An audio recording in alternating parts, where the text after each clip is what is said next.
Ganapathy, I'm delighted to have a fellow food waller on the show. I appreciate my Jamie's business is much smaller than my LT Foods or Daawat, but let's start this off with a basic idea. You know, we're talking about innovation, and we've just had Damian with his shiny phones and his sports socks. Thank you, Dan, for that. Now we're into rice, right? And I don't know, from a viewer perspective, maybe their hearts sink and think, rice, that's a staple, I've got it every day. But actually, you've got a really interesting story about rice and innovation. Start us off with that. A lot of times I think it's great disservice that rice, which is the most commonly had staple across the globe, does not get enough mention or conversation, part of conversations, and certainly not part of innovation as conversations. But the fact here is that's where we started off. You know, we said people have it, and it's reached to the point that it's become like the air we breathe in. And till the time somebody points out the quality of it, I think we don't even notice what we breathe in. It's kind of so successful, yes. you don't notice it, right? I like that. But the fact is, you know, when you get into a business of consumer food, and you'd appreciate that much better, you would want to speak to the consumer about what they do with the product rather than what we make. And that's where they started off. Way back, we understood the importance of how biryani as a recipe in the country is taking the world by storm, actually, an Indian recipe. And it's the big dog biryani, isn't it, really? Yes. And it's an Indian creation. For all the myths surrounding it, it's an Indian creation, created somewhere between Delhi and Agra. Not Persian? Not Persian, certainly not Persian. Pulaus are the turf there, not the biryani, certainly. That's an Indian thing, all Indian. So that's where we spotted the early interests of people with biryani. And, you know, as part of our portfolio, we picked up one of our products, called it the Daawat Biryani. That's the branding which we did. This was way back in 2010. You know, much before there were news of biryani being ordered multiple times a second by so many delivery platforms. And that's where we started off. We wanted to provide a product which gave the most cherished recipe coming out of rice a platform. You know, it's like a canvas you provide for Michelangelo to paint. Michelangelo still needs the best of colors and the best canvases to go with. And biryani is kind of rice royalty, right? Yes. So it's core. Rice is core to it. And Daawat Biryani certainly is core to it. Yeah. And that's where this entire, work started off.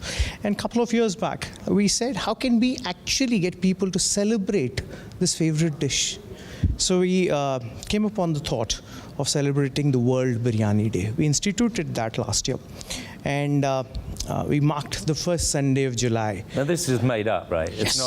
Didn't exist. Yes, it didn't exist. But then what exists? But it's like, I suppose, isn't human imagination is the one? Well, no, that's true. It's kind of like Hallmark inventing Mother's Day, right? It kind of, does that exist? It sort of I don't know Valentine's Day. Nobody around, I think, was alive then. But we still celebrate it, isn't it? So it's all about finding some time to mark something special in your life. So why not biryani? And we're just out of curiosity, because, innovation doesn't happen in a vacuum, obviously, yes. Ganapathy. We talked about the process with Damian. But was there a tribe of people in the rice world? And I appreciate you're much more than rice. Sure. You're a big food business, really. Yes. But were there product people that thought, what's this nonsense about, Ganapathy's Global Biryani Day? Did they find that hard to swallow? So you do have skeptics, and I'm very thankful to them for being there. They help us improve, get better at what we do. Okay, so you certainly, and I believe, adding to the qualities of what Damian spoke about on innovation, I think two important things which you need to keep for yourself. One is humility, to listen to a lot of thought and refine your innovation. That's one. And second thing is persistence and a bit of bravery to kind of pursue with it. So I think those are two important things. So you have skeptics who come up, who help you refine your thoughts. There are many of them. Talk about the process of selling it internally, right? Before you get to the customer, you've got to get it through your bosses, they've got to get it through their bosses. So I think, as I said, you start off by making yourself aware of what's happening around. And you can only be as confident about your idea as much as you know about it. Okay, so it starts off unlearning, learning, and learning it fully. And much deep, better than deep, right? Yes, much better than anybody else out there. Yeah. And that gives you the confidence to kind of sell your thought. And it obviously, it can't be a vague, out of the place thing. It's got to be rooted in what you believe the people, the consumers at the end of the day need. Yeah, need it latently. And if you don't believe it, they're never going to believe it. Nobody's going to believe you. That's interesting. It's interesting, this idea of humility, but deep knowledge of it, and you take it up the chain. But just following this on and staying on the idea, Ganapathy, of what makes an innovative man. I mean, you're someone you're a keen birder. You're out there looking at the migratory birds in Delhi. Yes. You're a historian buff, right? You're a man of parts. You're a physicist. Yes. From before. Yes. Has this all helped you, this kind of hinterland? Yes, certainly.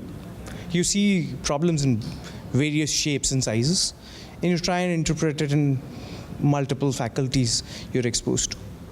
So it helps you. It helps you tremendously. Yeah. And do you And when you're a marketer by training, you certainly are trained to kind of look at it in the most weirdest possibilities. Yeah. So maybe, I mean, is your advice to the aspiring younger marketeers out there, actually gain a bunch of hobbies, get stuff outside of work, right? Yes. Yeah. Live a bit. So sort of your personal credibility and your insight is really key to this. We're kind of in the final furlong here, but let me just ask a slightly provocative question, right? Sure. Is there actually anything new about innovation? Right? Don't you just have to be new and innovate all the time? It's become this sort of idea. Do you think to a certain extent it's just a bit of MBA jargon? So I'll tell you, if you fall into the trap of wanting to innovate for the sake of innovation, that's a problem. And that's a serious problem for a lot of people. And that's why I guess strike rates on innovation, being successful, are so low.